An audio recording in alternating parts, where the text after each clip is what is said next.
look, if I take a look at what the U.S. markets did last week, they're pretty much flat. European markets seemingly range bound. What's the next catalyst to take markets up or down? Is it Q1 earnings season? Is it French elections? What do you think it is? Well, it could be either of those. I think you're right. The market's definitely lost some momentum. Maybe it's the distractions of Washington. Maybe it's tighter financial conditions. Bond yields are higher. That makes borrowing costs more expensive, etc. But yeah, you're right. I think there is definitely scope for better earnings this quarter, and indeed moving forward on a 12-month forward projections. I think maybe there is.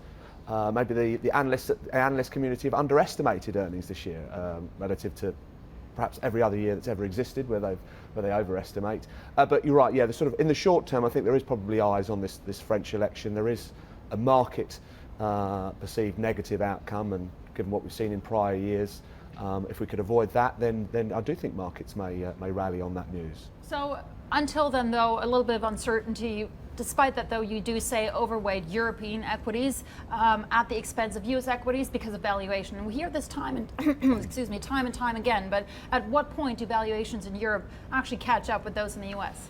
Well, I do try to be interesting, but I totally accept your point. Yeah, it's not a new message, and in fact, it's been a disappointing trade in years past. I don't think we've only recently moved into this profits from the US into Europe.